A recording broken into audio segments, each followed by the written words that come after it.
Olá, pessoas! Estamos aqui reunidos.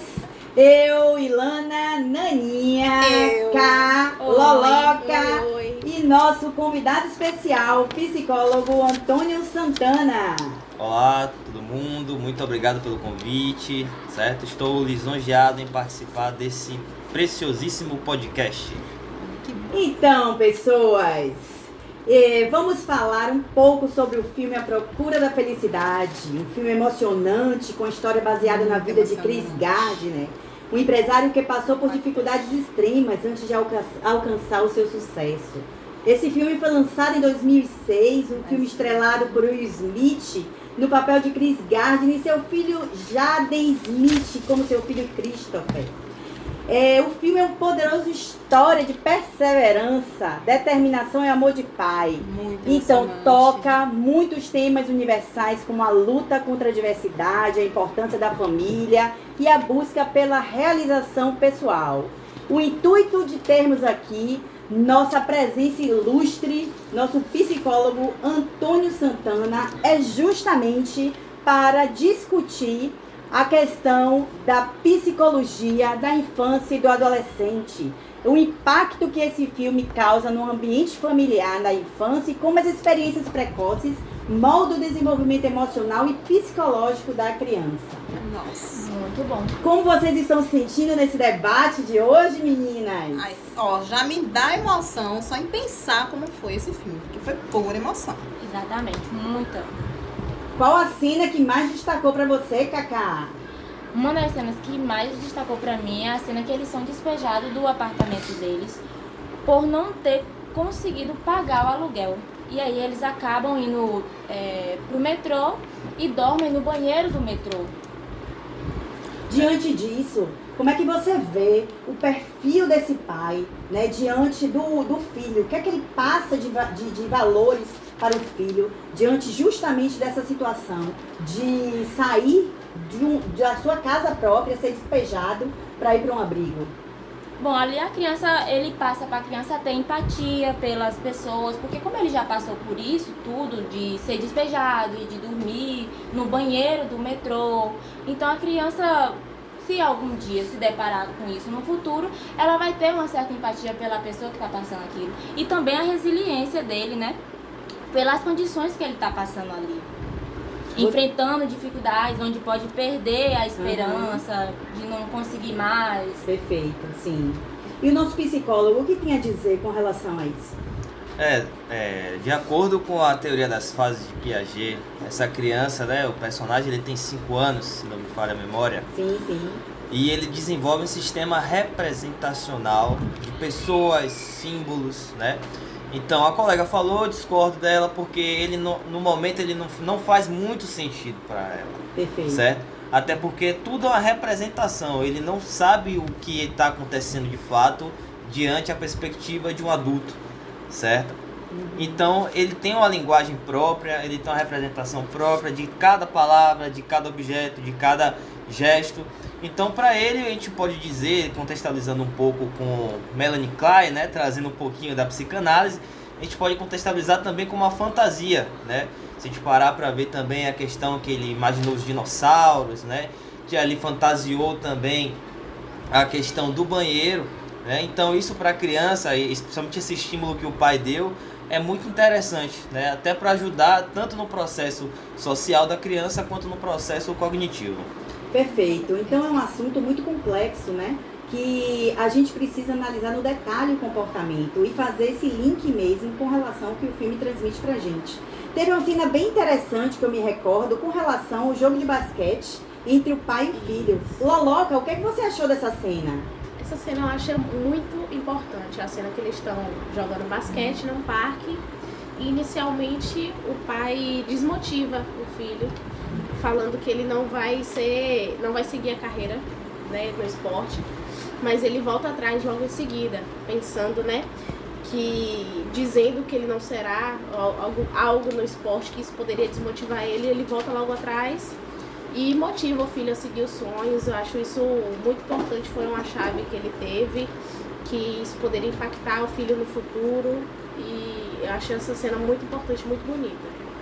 Que bom. Eu também fiquei muito emocionada com essa cena. Nosso psicólogo, com relação a esse impacto na formação de Christopher, o que o senhor tem a nos dizer? Bom, nesse caso, essa cena eu acompanhei, eu achei bem interessante trazer para o ensino baseado na teoria de Vygotsky, certo? Eu trago aqui 2 pontos, né, que é a zona de desenvolvimento proximal, né, que, vamos dizer assim, por definição, é o espaço psicológico entre o que uma criança sabe fazer sozinha e o que poderia alcançar com ajuda, certo? A gente nota que, apesar do esforço dele, ele ainda não tem a capacidade de acertar a cesta, né? E aí precisa de alguém, de algum tutor, para que a pessoa possa ensiná-lo, né? Então, nesse caso, a gente vai trazer outro ponto, que é o andaime conceitual, né? Que é o auxílio oferecido por um parceiro mais experiente, direcionado para a zona de desenvolvimento proximal. Ou seja, nesse caso, ele precisa de alguém mais experiente para estar ensinando, para que ele possa estar desenvolvendo aquela atividade sozinho, certo? Contextualizando com a cena, né, o início e o fim, essa atitude que o pai dele teve foi muito importante, até porque, nesse caso, ele vai aprender, né, no caso, em questão jogar basquete, ele vai aprender diante do ensinamento de alguém mais experiente. Então vai fazer com que mais tarde ele possa desenvolver essa tarefa sozinho. Entendi. Nada como olhar de um psicólogo, né, gente? Com certeza. Gente, então entra aí num assunto agora que eu gosto muito, né? Que eu vou dizer que é a minha praia. Então estamos aqui com a Naninha para falarmos sobre esse assunto, a questão do perfil profissional, de como Chris Gardner, né? No momento do estágio dele e do emprego, né? Para entrevista de emprego, como ele se comportou e como ela traz, né? Essa relação, faz essa relação do pai para o filho, né? Qual a referência que o pai ele consegue passar para o filho nesse momento? Gente, essa cena do estágio, ela é bem marcante e já começa pelo percurso que ele correu para conseguir esse estágio, que inicialmente foi um estágio não remunerado, né? A forma como ele foi intenso, né, para garantir essa oportunidade para o futuro, foi uma parte que me impactou muito, né? E o filho ali ao lado, pelo menos é o que eu penso, ele vai ter o impacto disso, né? Dessa formação baseada no pai, né? Porque ali a gente vê muito uma cena de trabalho muito duro, mas ele não desiste, né? Sacrifícios, foram muitos sacrifícios, mas ele não desiste. E o filho tá ali do lado, né? Tudo que aconteceu até chegar, né?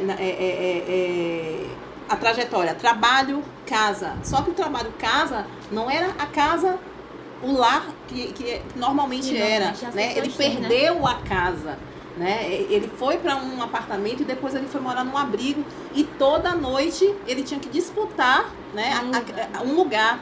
Pensa numa criança passando por tudo isso, né? E mesmo assim tendo ali aquela figura do pai, sempre persistente, sempre com disciplina, né? Se adaptando a toda essa situação.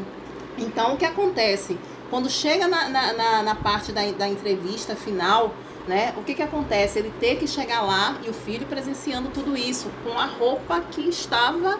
E mesmo assim ele não desistiu, ele usou muito do que? Da verdade, né? Olha um filho percebendo todos esses valores. Então, assim, confiança e integridade acima de qualquer coisa foi demonstrado nessas cenas. Então, eu acredito que foi uma cena, assim, muito marcante, né?